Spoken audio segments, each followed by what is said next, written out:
Thanks for downloading this very special presentation of the ThunderCast. I'm your host, KD Huddle, joined today by head coach and general manager of the Expression Prep Post-Grad program, Adam Hill. We're going to get to know a lot about Expression Prep. What are they? Who are they? What are they all about?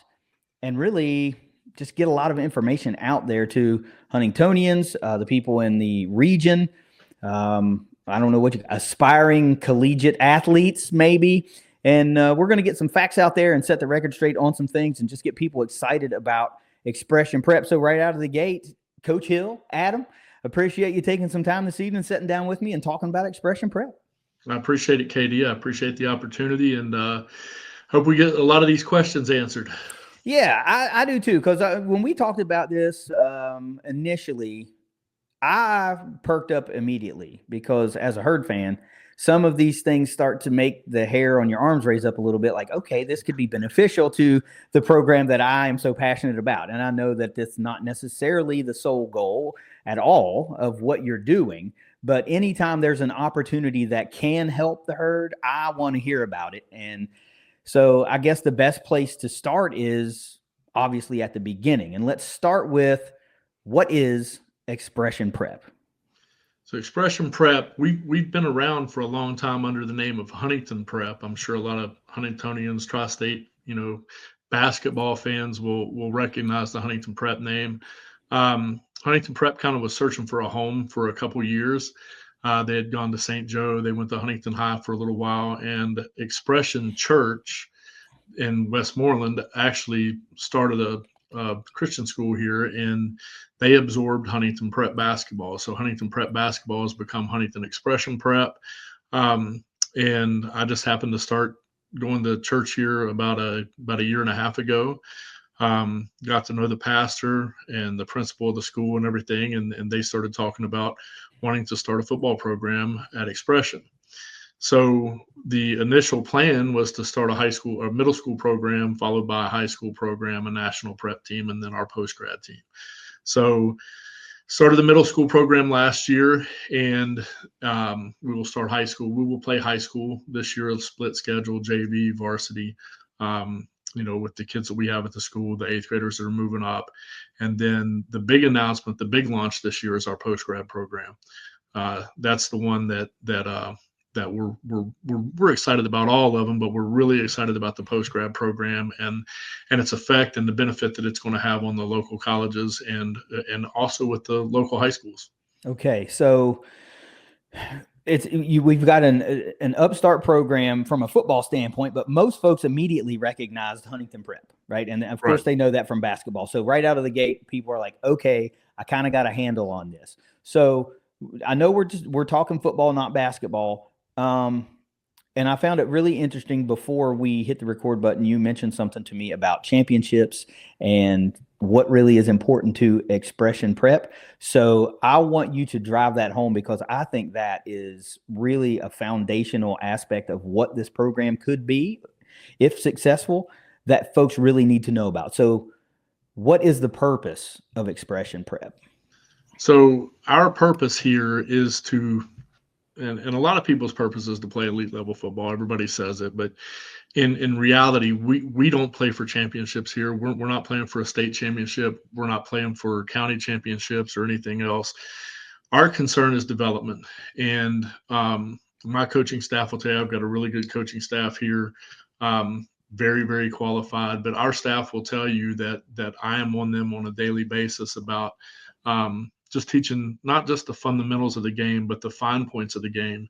And our goal is it's ships. There's a ship involved in it, but it's scholarships once they get to the high school level and the post-grad level. And we just want to, the dream here is to create a foundation and a place where these kids are coming here and we're pouring everything that we can into the kids, not just on the field, but off the field, in the community and everything else, to where we're presenting well-rounded individuals and what we like to call plug-and-play football players. So if a college coach looks down on the player's information sheet and they see Expression Prep or X Prep behind his name, they know that guy's plug and play. And we want to do it at the national level. So it's, we do recruit as far as post-grad and stuff like that goes, the tri-state area. But we've got players, we've got from the Southeast, the Mid-Atlantic, we've got kids from Louisiana, we've got them as far away from California, and we've got, I think the count right now is 12 kids from Canada. So we do have an international flair, just like our national prep basketball team has. So we want to work, hand in hand with the local schools. We're not here to recruit every kid off of every high school program in the area to build our high school program up so that we can go and win a championship. We just want players that want to go to the next level, and we want to give them that experience. We believe in making the big time where you are. So there's no guarantee for these kids to go to Alabama or Georgia or USC or Notre Dame. So let's give them that experience here. So it's something that we take a lot of pride in, and that's the foundation of what this program is going to be built on. I think that's awesome. And I'm going to say something that maybe you don't feel comfortable saying. If you're hiding or not hiding, if you're building around development, I think the championships are going to come. I know you can't promise those, but if you're building around development, you're building around scholarships, you're going to attract the right type of player that's going to lead to championships. So I get why you're not promising that. You're not fighting for that, but I get how that's a cause and effect type thing. Right. Now you keep mentioning the term post-grad, and I think there's probably going to be a little confusion out there about what that means. Some folks might hear that and go, well, how the heck is that different from a JUCO? So How is a post-grad different from a JUCO? Well, the post-grad is different because it's a blink of an eye. We get them for a semester and they're gone. We would love for it to be 2 semesters, but it's they're in and gone in one semester. We're actually trying to develop right now. This is the first in the country. We're thinking about launching next spring. Would be a pre-enrollment post-grad where kids that are finished playing high school football can go ahead and roll into our program, and we can start developing them from the spring, help them with their recruiting, actually assist their high school coaches possibly with their recruiting, and start to develop those guys that might be interested in playing a post-grad year in the fall. But if we can get them a scholarship and get them moved on to a 4-year and be in any kind of assistance that we can between the last game of their senior year to their first game of college, we're thinking about going into that realm and helping them that way. But the biggest difference between a post-grad and a JUCO is that we're 1 semester and we don't count against their eligibility, even with the Diego Pavia ruling and everything that's changed with that. It's the biggest thing is it's 1 year. It doesn't count against their eligibility. And then the JUCOs, they're there for a year and a half, 2 years. They lose a year eligibility. Okay. So actually the goal is we only want to see you for a semester, because that means you've done what you are setting out to do. If you're sending them off to another opportunity, which is that's a hectic environment for me to imagine to be in. That's a lot there is no days off. People love to say, I take no days off, but in a world like that, where you get them for 16 weeks, maybe, boy, oh boy, there are no days off. They are in August and out in December, and then the recruiting cycle starts all over again. And then you're back at it again. Now, you mentioned earlier about the coaches that are around the program, and of course, you're talking about various levels. We'll talk about that here in a minute as far as levels of football. But tell me about your specific coaching history and the histories of some of the coaches that you have affiliated with Expression Prep right now. I actually started my coaching career at Spring Valley High School with another Herd brother, Phil Ratliff. God rest his soul. Yeah. Rock solid, man. Rock solid, man. He brought me on his staff with Brent Terry, Jeremy Eastwood, all these Marshall ties down there. Got to coach 2 years at Spring Valley, and I knew, I didn't know at that point that I wanted to be a football coach, but I knew immediately that I wanted to do it every day after the first year. So I went from Spring Valley to Kentucky Christian University, was on the first staff at KCU, had a chance to go to New Orleans and do OTAs and training camp with the New Orleans Saints in 2010. That got my fire stoked up to try to make it to the next level, go to the NFL. And, we moved to Tampa. I interviewed for the Tampa Bay Buccaneers the first time in 2013. Ended up working with John Gruden for Monday Night Football, Anthony Becht for College Game Day. It's a Mountaineer tie. And then I worked with Derek Brooks for the Tampa Bay Storm Arena Football League when Arena was still in, from 13 to 17. And then I finally got on with the Bucs in a community relations role in 2017. Did that for 3 years before moving on to the XFL with the Tampa Bay Vipers in 20. And ended up back up here because of COVID, and coached 2 years at Hocking Junior College over in Ohio. So it's been a journey. I think that God's blessed me and has me in the right place at the right time, and I really feel a passion about helping these kids to get to where they're supposed to be and develop. And I think that our staff feels the same way. I've got our defensive coordinator, Paul Smith. He's been at, Defiance, Union, Urbana, Tiffin, Shawan, West Virginia State. He's been everywhere.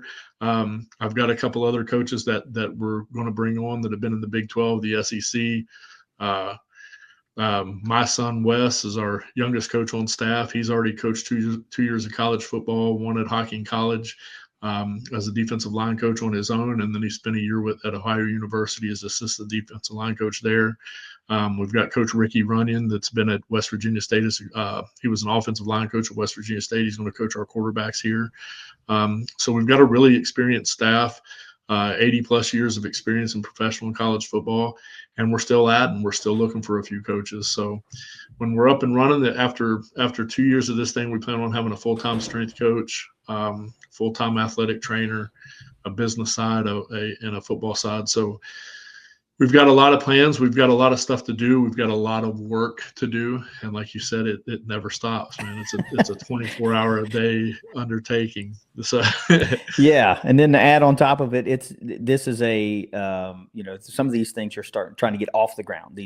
Launching the Post-Grad, dreams of early enrollment, and moving. Yep. So not only is it no days off what we got going right now, it's no sleep on top of those no days off, because we've got future plans that we need to get the ball rolling on and try to make happen. But I think this is great. Folks that are got to be interested in this, if you've got a player who might be thinking about going this route, if you are a tri-state athlete who's listening to this kind of thing and you think, all right, well, this all sounds well and good, but who am I going to be coached by? They're talking development, but who's going to be developing my talent?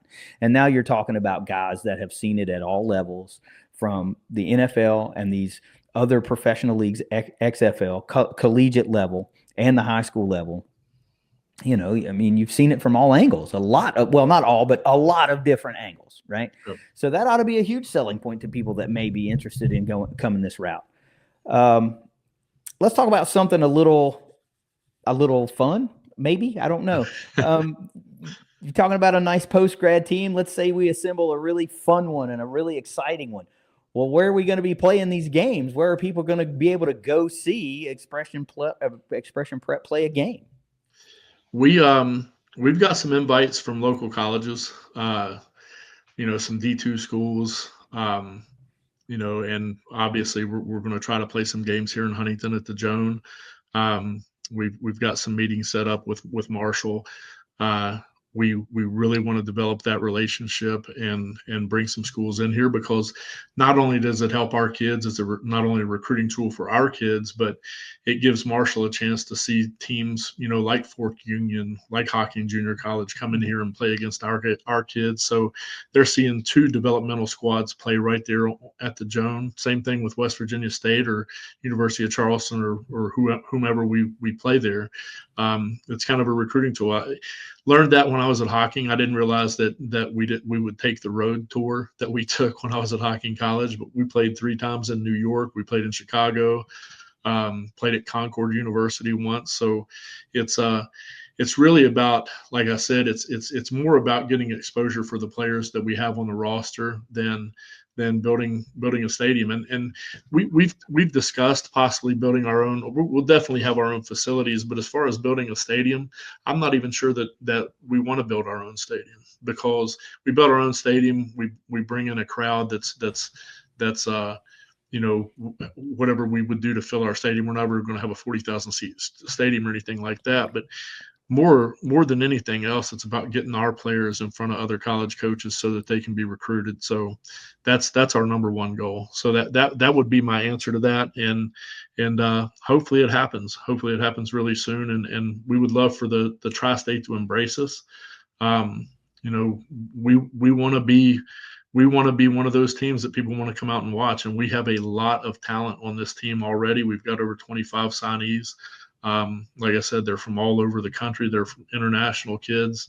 And we've got some pro talent on the team as well. So it's going to be a benefit, and I hope that people come out and support it and get us involved in the community. We want to be involved in the Tri-State. Yeah, that'll be really cool to be able to. I know you guys want to. You talk about like playing.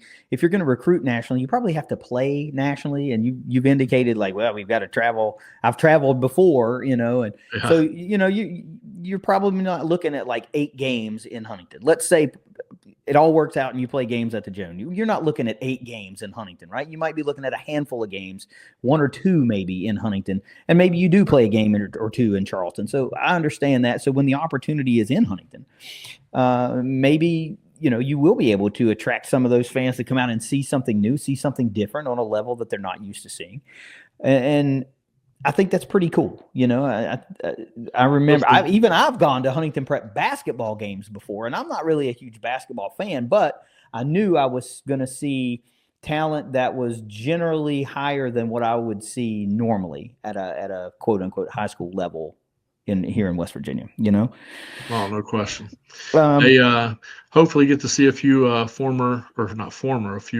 future Marshall Thundering Herd players. So that's a great lead in. You mentioned that you want to play some games at the Joan, which would get these players, not only your players, but opposing players from these other post-grad teams or post high school teams in front of our coaches, which is a benefit to Marshall, because now that's essentially a recruiting trip that they don't have to take, right? They are at home. They get to sit out in the stands or on the sidelines or wherever they are, evaluating in their talent. offices. Yeah, in their offices, evaluating talent. Turn the blinds open. So help me further understand, okay, how can this help Marshall football, right? We know that this isn't like, I'm not trying to say that you're setting up something that's exclusively a pipeline to the herd, but it would be great if a guy every now and again that could make an impact for the herd could find his way to Marshall. So help me and help fans understand, how does Expression Prep potentially help the herd and herd football get better? Well, there's a few ways. We have a really good relationship with the staff at Marshall already. So, I know a bunch of those guys. The head coach and I are really tight. The offensive coordinator and I are tight. The offensive line coach. So we have that relationship already, and I think that they trust in us. They trust in our staff that we are going to put a not just a good product on the field, but that we are going to kind of legitimize this post-grad thing, because a lot of the times there are a lot of fly-by-night post-grads. They're all over the country. We're actually starting an organization that is trying to legitimize it, to get away from all the one and done post-grads that pop up all over the country. So they're being very selective. They accepted us year one. So it kind of shows the kind of dedication that number one, the plan and the dedication that we have here. But as far as helping Marshall, roster reductions and stuff like that is kind of eliminating the preferred walk-ons all over Division I. And the roster reductions are probably going to continue. I don't think that 105 is going to be the end of it. I think that it's going to, go down to 95, 85, whatever it's going to be.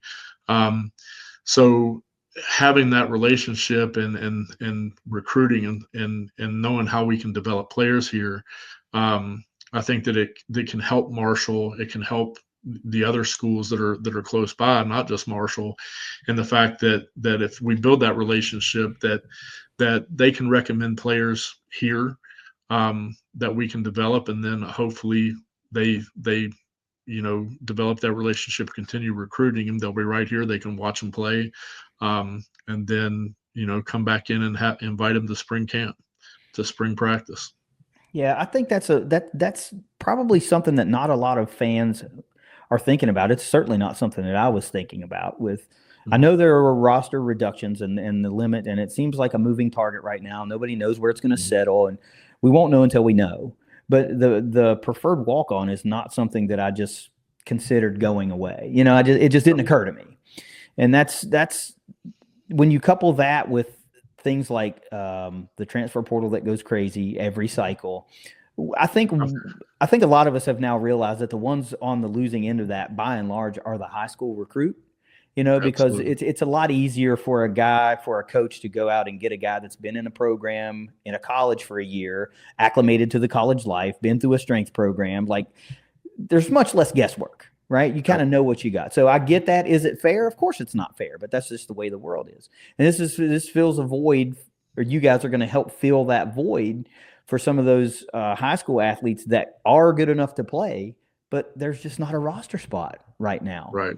So that's a very intriguing point to me, that where this kind of fits right in. We've told a lot of kids in this recruiting process that playing post-grad football is kind of betting on yourself. If if I feel like, man, I could play there, I could play Division I, and I've got that kind of talent, then take a shot, take a developmental year, play post-grad. We've got a lot of guys that had preferred walk-ons at Division Is that are on our roster right now. We've got a couple fallback guys, from ACC schools and SEC schools and everything else. And it's one of those things where, there's nothing guaranteed in life, but if you honestly believe that that's where you belong, then we're obviously a pretty good option for that. Mm-hmm. And we're not going to soak up a year and a half of your life. We're going to get you in here. We're going to get you out of here. And my coaching staff, it's kind of a joke amongst the coaching staff that what happens to you at the end of the year if your players don't get recruited, and they're all going to tell you that I'm going to fire them. So it's a little bit of a joke, but that's how seriously we take it. That's our job. Our job is to get these kids recruited. It's what we're going to start as soon as they come into camp. Every practice is going to be filmed, and it's not going to be filmed for us to break down and make sure that they're executing their plays. The film is going to be for these kids to get recruited. We're going to play every kid on the roster every game. We're cutting our roster at 50 players. And, if we were in this thing to make money, we would go get 100 kids. But that's not what we're here for. Again, we're going to cut our roster at 50 players because we want to play every kid in every game. We want to give them film. So it's I guarantee them, every kid that comes in here, I guarantee you, if you sign, you play for us, you're going to play in every game. So that's a huge selling point for us. And then we've had honest conversation with kids. We've had kids that are that could play and maybe play at a higher level, but they get an offer that matches up with what their major is, and they're kind of torn whether or not to come to play for us. We had one kid that was a division. He's a 100% locked Division II football player, probably got some FCS potential, but he was getting recruited by a D3 that matched up with his major and was one of the top 10 schools in the country. And we didn't even try to talk him out of going there. We found out what his offer was. We did some research on it. We're dedicated enough to where we're going to find out, is there a school that matches his ability, that could match that offer? And if there is, then we'll talk to him about it. But we actually called his family and talked to his family into, hey, that's probably where you should go, because I don't know if we can beat that offer. Mm-hmm. So and that, honest to goodness, is one of our better offensive linemen at this point. So if that doesn't sell it, then we're as transparent as you could possibly get, and we are 100% here to develop these kids and move them on. I love that, man. I really do. It sounds like not only is the heart in the right place, it's the purpose is in the right place. And we've talked about this a little bit, and I think we need to touch on it a little bit stronger, because there are some pretty high performing local high schools in the area. Cabell County's got some of the best West Virginia high school football going, and as does Wayne Absolutely. County, as does Putnam County, and as does Kanawha County. You're kind of like you setting up shop in the sweet spot, So Yep. outside of putting a satellite campus in Martinsburg, I think you've got pretty much everybody, wondering what's going on with Expression Prep. So what's the relationship you're trying to build with the local high schools? How does this affect what they're doing? Like, I guess we just need to clear the air a little bit. I don't know. Well, we're killing it in Martinsburg. We've got 4 Martinsburg players on our team. So, and it's crazy because they're probably the furthest away high school in the state of West Virginia, and we've got a really good relationship with their staff. Seems like everywhere we go, Martinsburg's there, and somehow I ended up bumping into Coach Lynch every time I go anywhere. But we have done really well in the Panhandle. Got kids from Jefferson and stuff like that, and really, to clear the air, I think that having us here benefits the local high schools. Coach Seals and Coach Dingus, they do a great job, and Midland just made a new hire. We want to work with the high schools. We're not here to recruit every player that plays at Huntington High or Wayne or Spring Valley or anything else. Are there going to be times where a kid wants to come here that wants something different out of their high school experience? Absolutely. But there's also going to be players that are here on our high school team that are freshmen and sophomores that don't make the national team, that may be local kids. And then their junior year, they're looking at, well, I'm not on the national team, but they've played two years of very tough regional or national competition. They've been developed. They've been in a good weight program. They're going to be looking for places to play. And here's the local high schools, and they can attend any of those high schools that they want to and go play football. So I think that there's going to be times like I'm from Tampa, Florida. IMG is right there within 40 miles of where I've been a high school head coach at 2 different high schools. And we kind of refer to IMG as the shark in the water. Everybody goes to the beach, but you still get in the water. So, if IMG wants your player, they're going to come and get him. We're nowhere near that level. And I would much rather have a good relationship with these local coaches. Coach Dingus and I have talked quite a bit. We've had done in site visits and stuff with Spring Valley, and he's been very helpful. Coach Ferguson over in Boyd County is kind of the same way. It's just we need to get out, and that's as much on our staff as anything else. We've been really busy since December recruiting, and we want that relationship with these high school coaches. We don't want to be seen as the bad guy. We're not trying to come out and rob high school rosters around here of players. We're putting the national team off for 2 years until we find somewhere, a suitable housing to where we can bring kids in nationally. But at the same time, there's going to be kids that want to play that regional schedule, that want to go and play nationally and stuff like that. And we're not going to turn them away. But it's one of those things where I coached small college football for 6 years, and my best friends were the coaches from the opposing teams. We used to have a joke when I was at Kentucky Christian University. Anytime I'd be walking in to recruit a big time lineman, Georgetown's offensive line coach Steve Williams would be walking out of the place, and I'd be like, "Do I even need to go in there?" But we worked camps, we worked clinics and stuff together, and got to be really tight. And there's a relationship to be built there, and I'm 100% open. I want to build that relationship with these guys around here and be as much of a help as I possibly can.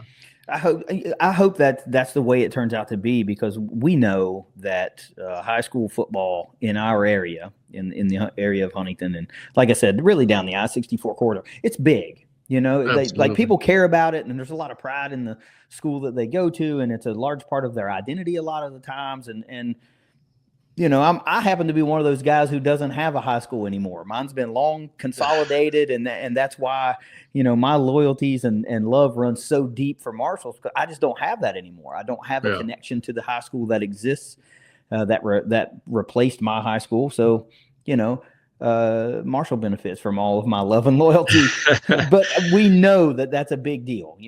People, Yep. especially in Cabell County, where it's a big rivalry. Midland and Huntington High School is huge. And I know For the Shield. You don't want to impact that, right? But at the same No. time, it's about developing a player. And I get that.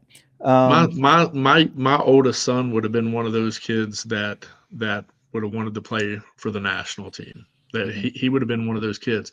I, on the other hand, would have been one of the ones that wanted to stay at my local school and bleed school colors and play for the alma mater and all that kind of stuff. It's a little bit old school. My oldest one went to 4 different high schools.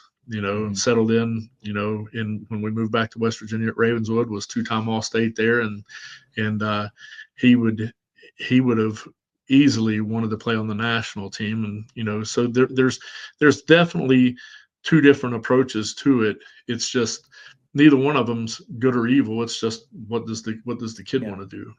What's the goal of the kid? What's the goal of the family? And what best fits that kid? Yeah, that makes a lot of sense. That makes a whole lot of sense. Now, we've talked about several different levels of football at X Prep. So you've mentioned a national team, just kind of in passing a little bit, and you say that's a couple of years away. You want to get some other things in place before you really try to make that happen. So how many different levels of football is Expression Prep going to sponsor or is sponsoring currently? There will be 5 total once we're completely up and running, and there's no huge rush on that number. We want to eventually, be all the way down into youth and travel football. I think that there's a real need for that. Again, just to put some kind of a structure to it, we've got coaches that are involved here with our middle school program. Jordan Masterson won a 13U national championship with his travel football team. He's our head middle school coach, does a great job. And we're looking for guys like Jordan that can lead, travel teams from, all the way from 10U all the way up to 13U. And those would directly affect our middle school program, and then feed into the high school. So we're trying to build our own feeder system, to where we're not taking players from local high schools and stuff like that. So we're trying to do this thing the right way. But the middle school program feeds into what would be the high school program, which would be just kids at the school that want to play football, that want to have a regular high school experience. They might want to play baseball, basketball. So we have baseball, we have basketball, and we've got high school football next year. So we have kids that want to have a normal high school experience, maybe with a Christian school education, private school education, and they can have that experience. Well, then once that they start getting to their sophomore year, junior year, once they start into that national program level, if they want to continue on and have a normal high school experience. Well, we have basketball players here. Rashid, I almost said Rashid Marshall. He played football at WVU. Rashid Morrison, he's a Canadian kid. He's playing on the high school team. He's not playing on the national team, and he's the number 1 player in the country from Canada. So we have kids that want to have a normal high school experience, that want to play local. They want to, play for their school. And then once they get to their junior year, they kind of filter into that national program. So once it's all up and running, we'll have 5 teams, 2 that are directly connected to the school, and then 3 that are kind of independent of that.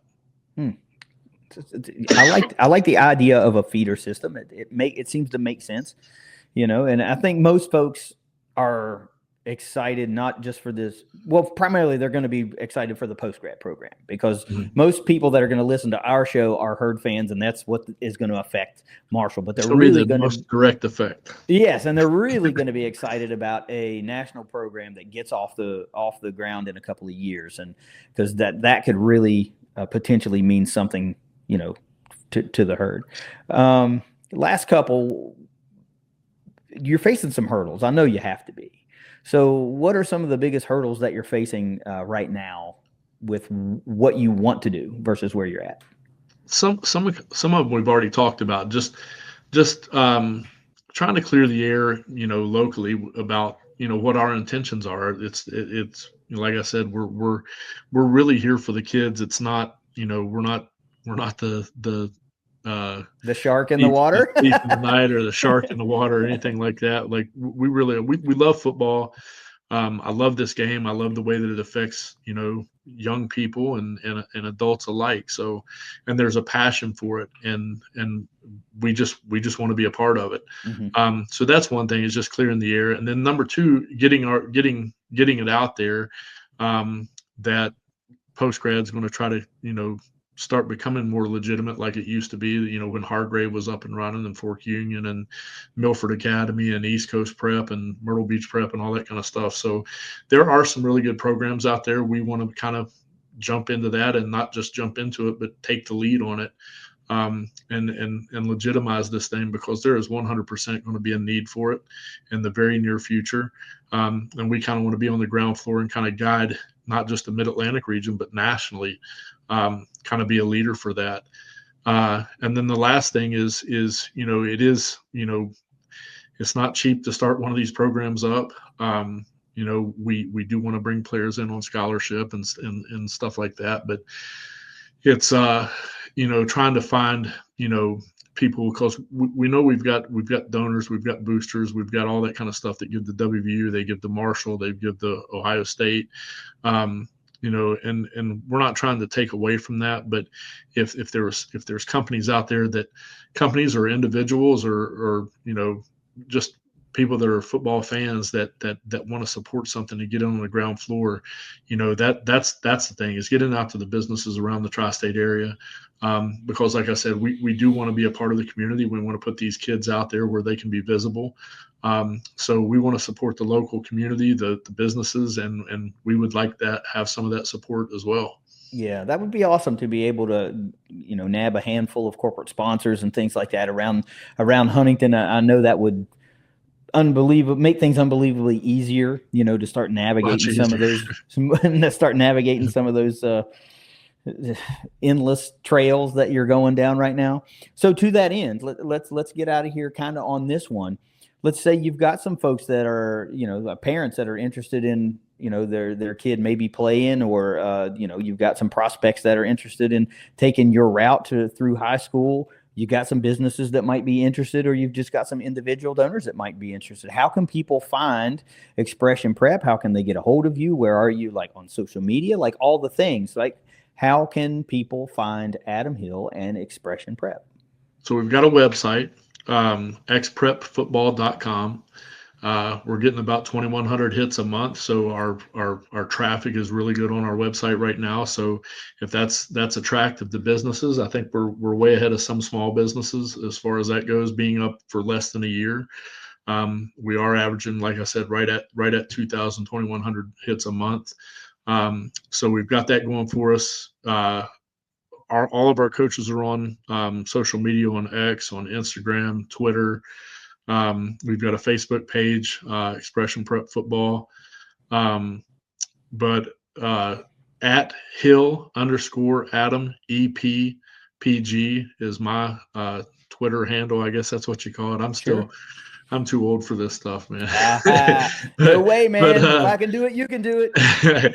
But yeah, we're open to meeting up and connecting, and we're still looking for players. We've got some roster spots that are filling up fast. We're still looking for some guys that can play, that are looking to get a developmental year, a bridge year between high school and college, and that we've got some guys that are in the portal. If you're in the portal and you have eligibility left, you want to drop down and play a year, we'd love to have you. And we're just looking for guys that love the game, that are going to be respectful in the community, and be an ex-prep football player when they leave here. So hopefully we get a bunch of those in green and white this time next year. Be nice. And as long as I don't see WVU tuning in through a Marshall program, right? So I can say that as much as I want, right? You never know. They're not tuning in to listen to me. They're tuning in to listen to you. Okay. Well, I really look forward to this thing. I think that it's going to be an unbelievable development to have over the next couple of years, and then going into the future. And I think that the sky's the limit for it. And we would love the support of the local community in the state of West Virginia and Ohio and Kentucky and everywhere else, because we really do want what's right for the kids. We want to try to help as many people as we possibly can, and that goes beyond the field of football too. So, reach out to us. Come by the office. We are open 24/7. We are not 9 to 5 guys. We're here burning the midnight oil probably 2 or 3 days a week. It's Saturdays. We meet on Saturday mornings. So it's we're grinding. We want to make everybody proud, and hopefully we can really affect our community in the entire Mid-Atlantic region. I think this is really awesome. I can't thank you enough for taking some time and talking to me today, because this really piqued my interest when I caught wind of it, and we talked about it very, very briefly a few weeks ago, and I wanted to expand on it. This has been really awesome. I hope that other folks have been enlightened about what you're trying to do, what's going on, how it will affect potentially the herd in a very big way, and how it benefits, and you want it to go hand in hand with what local high schools are doing. This is just a very cool, I don't want to call it an experiment, right? Because that's not what it is, but I just think it's a very cool alternative to have other than public high school football right here in Huntington, West Virginia. I think that a lot of folks will be intrigued by how it goes. I know they were very intrigued by the start of the Huntington Prep basketball program and the success that it saw very early on. And, folks around here really love themselves some football. So if this thing goes on, I keep reminding our basketball program that too. So yeah, I let them know that every time I get a chance. This is Arkell and Stacy's. I feel like it's football country more so than, and I'm not trying to take anything away from basketball. It's just like, man, people really love some daggone football in Huntington and in this region. Thank you so much for spending some time with me. This is really awesome. I want to say I'll have the links to all of the social medias and the website and everything in the description to the episode. So it will make it really easy for you guys that are interested to find those links and get in touch with Coach Hill and the Expression Prep staff, that you'll be able to do that.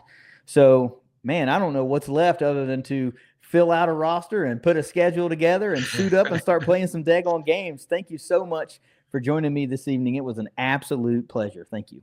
KD, I appreciate it. Anytime. Yeah, we will talk again for sure. Guys, I'm KD Hudnall. This has been a very special presentation of the ThunderCast. Get ready for Expression Prep. They're getting fired up. I'll see you. Go Herd.